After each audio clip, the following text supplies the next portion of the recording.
speaking of demands of the market, Tim Way. there was a lot of demands for Majora's Mask to come through. Oh, the best Zelda game. Yes. I don't know about the best Zelda game. Oh, it is. I enjoy it a lot. It's my favorite Zelda game by Second a mile. best. Second best. I liked its use of the color purple. Yeah? Yeah, I was a big fan of that. I remember there was a Nintendo Power issue, and I was like, whoa.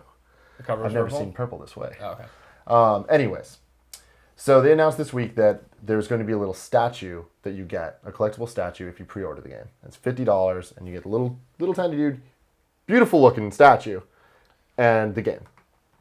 Now my question to you guys, when do we draw the line with this collector's edition ridiculousness?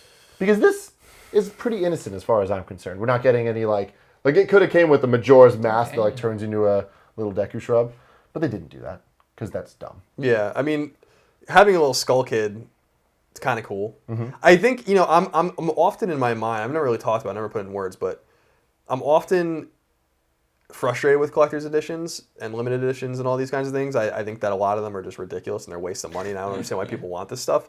But when I see something like that for one of my favorite games of all time, I'm looking at it, sorry. Yeah.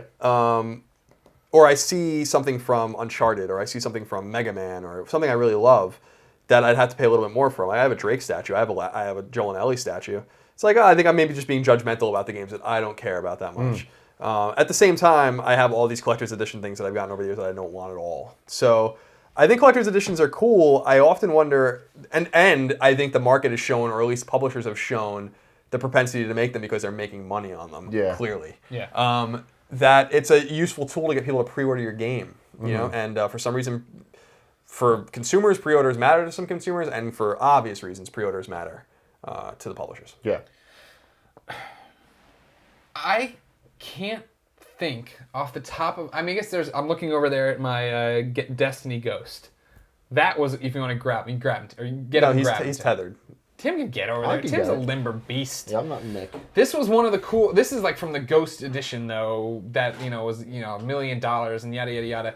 The times that I've seen cool collector's edition stuff that I want to keep, it's so slim. Uh-huh.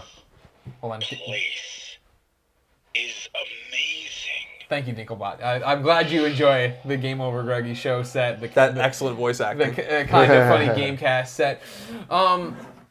That's a cool collector's edition thing. You know what I mean? But like, how many times DC Universe Online fanboy, right? But got that collector's edition, came with the Batman statue, unboxed it, put it down, and the Batman, it's that weird PVC plastic that's not like a real statue. And we've gotten Drake statues too. You open up, it's like, and it comes with a belt buckle and it's like, the notebook and all that kind of. Yeah, and it's like this is cool stuff. Literally, as you open it and unbox it, and then I start to be like, well, what do I do with all this crap? You know what I mean? Like, and where does it go? It's crazy to think back to, like, nowadays, there's a huge market for this pre-order bonus stuff. Or, like, it's not even pre-orders at this point. It's just collector's editions. Yeah. And I feel like the first game to really use that term was Halo 2, maybe? Like, as the collector's edition, like, it made that a huge selling point. It could be. I mean, that wasn't a selling point at all when we were kids. Yeah, exactly. There was no such thing. Pre-order incentives back then. But then I think Halo 2 kind of introduced the collector's edition console video game at least. The pre-order collective that always sticks with me is when I pre-ordered Perfect Dark and I got the fanny pack that you put an N64 controller in. I was like, yeah. I feel like back then there was a lot of fun random little things. Like Soul Calibur 2 came with like this art screen thing. That was like signed by somebody. I don't know who the hell it was. It was Link. Maximo and PS2 came with heart boxers.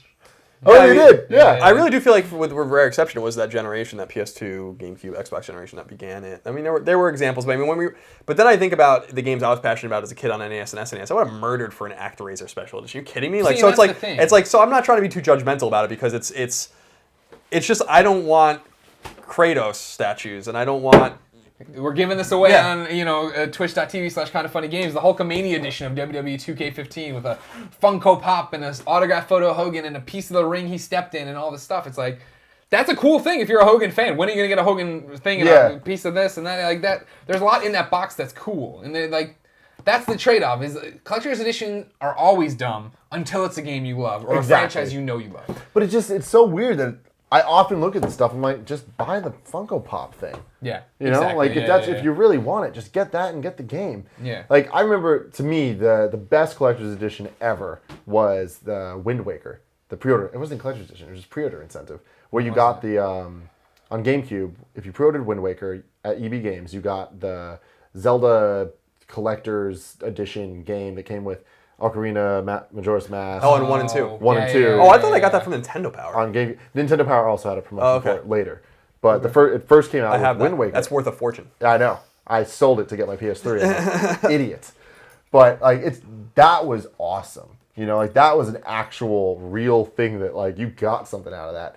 Even this is like it's plastic. It's it's like a thing, but like But it lights up and it talks and stuff. I guess you're right. You know what I mean? Like this. I mean, what I'm talking about, it's plastic, sure, but it's like, it's actually durable. Like I could kill an Escarpino with this. And Kill that's what Portillo I'm with it. looking Do it. Beat him with it. Look at him put his head down to be safe. He knows. But I feel like Call of Duty Dinklebot. started the whole we're ridiculous. Like you're gonna get the remote control cars. And Didn't they do the night Jeep vision edition goggles. that came with a Jeep, like a literal Jeep or whatever? Yeah, all that stuff, and that is when things got crazy. But I still feel like people bought into it, and people definitely bought into it. Yeah. The last collector's edition my friends were excited for was Halo 3, which came with the massive helmet. chief Yeah, mask yeah. that you couldn't wear, but like you can put on a cat. Cat-sized. Yeah, exactly. You ever put on a cat? No. Yeah, it's not actually cat sized. This is what we all called it. Oh, I know, but yeah, it wasn't really. We tried, but those are something that I still see everywhere. Like a lot of my friends still have that in the room and they actually like that. Right. You can make a special edition that's cool, that has cool stuff. I thought Infamous 2, didn't they do the one with the Cole statues? Yeah, I like that. And I like that statue. Yeah, that was a good thing. The thing is that I feel like I always, at IGN I used to write a lot of stories about this special edition. The special edition was Bloodborne, I think was one of them we wrote about, where it was. It's like, what disappoints me is that there's some of these meaty, awesome statues that you get in some of these, right? Like the Last of Us statues are like amazing. And Sony actually does a really nice job, I think, with a lot of their stuff. But it always is buttressed and supported by all this crap. Like I don't want a steelbook case. I don't like. I don't want look normal on the shelf. Yeah, that's my problem. I love steelbooks, but only when they're with a bunch of other steelbooks. Steelbook games, I don't mess with. Yeah, it doesn't make any sense. And like a code for this, and like a little notebook, and all. It's like, dude, just like I don't want any of the little frills things. Like, give me like the cool shit. You know what I mean? Or don't give me anything at all. Like, the funny thing is that gamers like us, we are all consumers. We're all heavy consumers of these products, and and the publishers know that we want these things. That people don't want to stop with the game. When you're done beating it, you want to look at the statue, you want to think about the story, you want to read, you want to know more about the lore and all this kind of stuff. And I respect that. So. More power to you for into that. It's just not for me. My girlfriend, I think I told this story a long time ago on Beyond, that, I have I have a shit ton of video game toys, from IGN and things I bought and stuff like that. And my girlfriend's like, you can only put them on one shelf, we have to clean these up. Yeah. And so I have boxes of stuff that I had to put away, and then I picked the ones that I wanted the most, like Sackboy and all these weird things, and put them on my shelf. And then I have 6 Mega Man cartridges from Famicom and some other stuff, and that's it. Mm-hmm. And everything else just goes in a box at this point. Yeah. So to me, I've hit critical mass. And that's why we have so much stuff in the giveaway box for the Twitch stream, right? It's like, we love that people think of us, but we live in San Francisco and we don't want all this stuff. You know what I mean? We don't have the space for it. We just want to get it out to people who do want it. Mm-hmm. And that was always the thing when you and I did all those unboxings for IGN. Now we do them, of course, for Kind of Funny. Get them on YouTube. But we'd tear up the box and people would flip out at us. Yeah. And people would send me photos of they'd bought the collector's edition, open it up, then put everything back in the box and just a wall of collector's editions. And I was like, whoa, that is I guess that's one way to do it. But I mean, it's just, it depends on who you are. Whatever gets you. Yeah. If you collect things, you get super into that. You know what I mean? Yeah. There's things I collect that I have music collections that I'm like, I need to own every single release from an artist. I want the CD, I want the vinyl, I want the whatever it is. I want the re-release, all that shit. I need it, So I understand that weird drive. And how long did you guys have your console boxes when you first had them? I still have all my console boxes. You keep them. Why? Yeah. Why do we keep those? There's something special about that blue PS2 box. I love that blue PS2 box. It gives me chills thinking about it. But that stuff, it holds a place in your heart. And I guess that to certain people, these collector's editions have that same feeling. Yeah. So that's pretty interesting. For me, I think the biggest moment of, okay, guys, we need to stop was recently with Wolfenstein.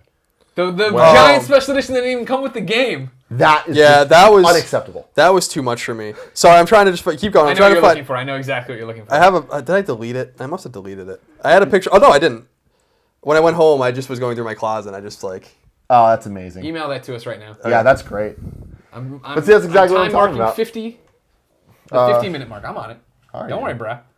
Oops. Man, 48, I got it. 48 minutes. Shit, I'm just messaging you. Oh, no, 50's right. 50's right. Yeah, I started this late. But yeah, that's to me the moment of just God damn it. Like that is not even okay. Now, something that personally pisses me off is I do like when collector's editions are nice. Like you get different artwork or something, and I'm like, oh, that looks better. Or like a lot of games recently have been doing that thing where you can like flip the Reversible covers Reversible are hot. covers, I'm Reversible like, covers are hot. awesome, 'cause Don't I- like John Cena, put on Daniel Bryan. Yeah, all right, exactly I'm that down type for of this. stuff. Super down for that.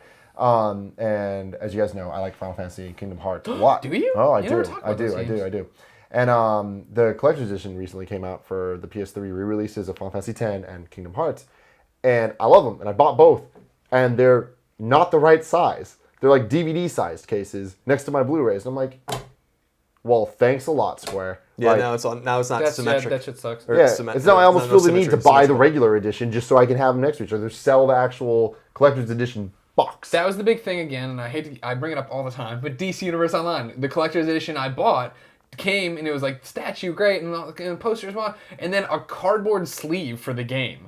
And we were like, no. And like I made IGN art team make me a mock box cover that we could then put on the site because that game was huge when it first came out. Yeah. For people to print off and put in a case and have their own case for DC because I want them all lined up. They need I to look want it good. to look pretty. Yeah. But reversible covers are hot. Didn't this Resistance 3 one wasn't it a reversible? Yeah, Yeah, no, it it did. did. Yeah. That covers a classic to a lot of people. Yeah. Look at Portillo. He's dead. Yeah, Look at him dead slowly. Are you motherfucker. talking about me? Well, he puts my legs are falling asleep a lot when I cross them, so I can't have him here. Colin, how would you feel if I get him a dog bed for right here at some point? No, I don't like that. So you rather make He doesn't. It's not about Portillo. This. You know what this photo looks like? It's about the games. This photo looks. This image, I guess. You know what you're seeing. It's bothering me. What do I got? You know, Eye boogie. No eyelash. You have a thing here. You guys are adorable. This photo looks a lot like the photo of Jesus holding the lamb. And it's a painting, not a photo. And this one is a way. video, not a photo. But Yeah. you understand what I'm That driving at. photo of It's Jesus. been a long, long, long day. You know what I'm talking about. There's so many. Don't great, act like you don't know what I'm talking There's so about. many. I know what you're talking about. I just was saying I'm gonna find that there's too. so many great photos of Jesus out there. He's got that one in the towel, and then the one with the lamb. Okay, 53, Jesus photo I'm putting. Jesus photo. We'll know exactly what you're talking about. I'm gonna find Context it. is Do you there. know what I'm talking about? No. Of course I don't know what you're talking about. Colin and I, I'm good ignorant. Catholic schoolboys, we know what we're talking about Yeah. here. I'm gonna put Jesus lamb in here.